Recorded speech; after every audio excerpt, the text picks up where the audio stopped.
Sinusipin mo muna lahat.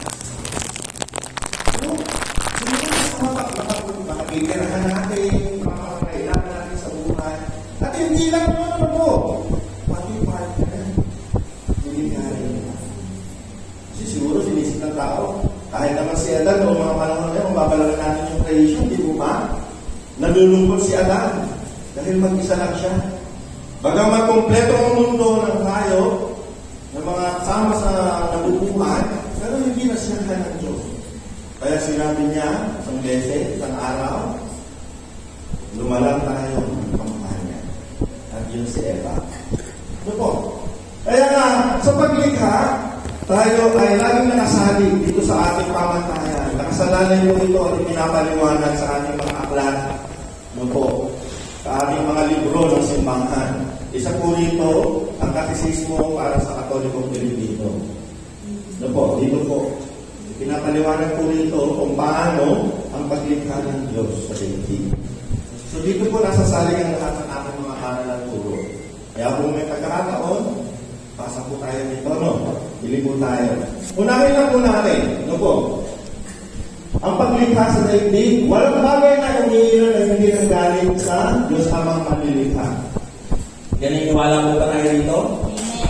Wala, di ba? Wala ni isa. Kahit yung mga pinakamamaliit na mga organismo, sa kanya galing. Ultimo yung hangin hindi natin nakikita. Na minsan, dadaan tayo. Although alam natin, yung mababa kong kamoy ay hindi likha ng Diyos, kundi likha na lang. Tayo na rin ang nilikha na kung bakit yung magandang hangin sa nilalakap natin araw-araw ay kasing ganda pa ng una. Pero hindi na natin yung nare-recognize. Na dahil pala, nilikha ng Diyos siya dahil sa akin, ito na yung nilikha. Dahil nagsisimula ang pagpila ng daigdig at ang lahat ng bagay ng nilikha ng tao, ng Diyos, ay mula sa wala. Sa paglikha ng daigdig, nagsimula ang pag-ilog ng panahon at ng sandali na pinatawag natin mga araw. Madalas nakakalimutan natin na hindi na ang tao ang pinagkakalingan ng lahat. No? Lagi natin nare-realize, lahat na lang, tayo na lang ang gumagawa.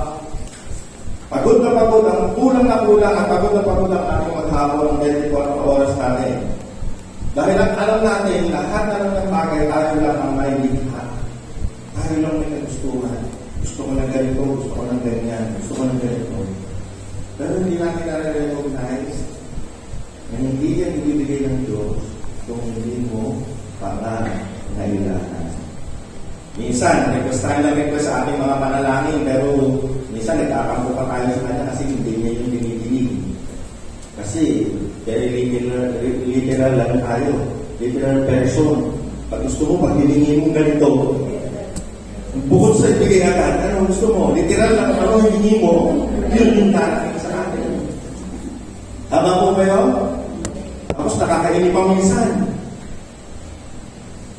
Hindi namin alam na dyan sa katauhan ng ibang nilikha na sa paligid natin. Kaya po napakahalaga na maunawaan natin na ang lahat ng nilikha ng Diyos, na lahat ng nagaling sa Diyos, ay nilikha ng lahat. Ano po? Katulad na lang po ng ating mga kapatid na mga IPs. Ano po kaya IPs? Indigenous people. Mga kapatid natin, mga katutubo. Bakit sila gano'n na lang at tatapang ipaglaban ng kanilang lupain?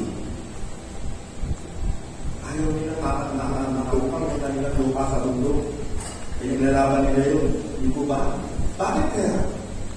Dahil naniniwala po sila na ipinagkiram lang sa kanila yun ng Diyos. Na walang sino mang may ayaw ng lupa na yun kahit sila, alam nila sa sarili nila, hindi kanila yun. Ginawasan silang katiwala ng Diyos para pakalagaan ng lupa, yun. Hindi nila pinilalaban yun para maging kanila. Pinilalaban nila yun kasi pinilalaban nila ang para sa Diyos. Ganun po ang mindset ng ating mga kapatid ng mga katutubo. Hindi nila pinilalaban yung karapatan nila doon sa lupa. ang pinaglalaban nila ay ang karapatan ng lupang pag-aari ng Diyos. Ay pinagkatiwala sa kanila. Kaya kung napaka-importante niyan, na mula sa Diyos, ang pag-aari ng mga ito ay sino mang taong madaling makumangkin ng lupa sa kanyang pag-aari, para sa kanila ang lupa ay pahiram lamang sa tao. Kung pagninilay natin, may katotohanan talaga. Eh ngayon nga, yung ating pagkakataon, yung ating panahon, ultimo ka man magkakamag-anak, pagkapatid, nag-aaway sa peraso, kinakalimutan ang ugnayan bilang magkapatid dahil lang sa wait of course sa atin yun. Hindi sa atin yan. Nilikha ng Diyos. Nagpapakalaga lang po. Okay? Susunod po. Pangalawa. Ang lahat ng nilikha ay may kanilang kaputihan at kabanalan. Alam natin yan. Lahat ng nilikha ng Diyos, nilikha na yan dahil gusto niya maging kasangkapan ng mga yan para sa ating kabutihan at kabanalan. Nilikha na katabi mo na yan, pakibig ng gagawa ng mga katabi nyo, para akayin ka na sa kabutihan at kabanalan. Tama po ba yan? Meron po ba kayong katabi dito na inaya kayo para dito sa may marulas? Di po ba? Inaya kayo sa maraming ilaw na umuputi-puti, at may mga tumutulong na, meron po ba nagaya sa inyo sa ganon? Nilikha na yan ang Diyos para ayakin tayo sa kabutihan. Hindi lang ang tao. Pati yung mga bagay sa paligid natin, nilikha ng Diyos siya para sa ating kabutihan at kabanalan. Para dalhin tayo doon. Pero minsan at madalasan ng saluyong panahon, nagagamit natin o nakikita natin ang ating kapwa na dinadala tayo sa hindi maganda. O minsan makatali pa mismo minsan. Hindi po ba? Tayo rin ang nagdadala sa kanila sa kasamaan.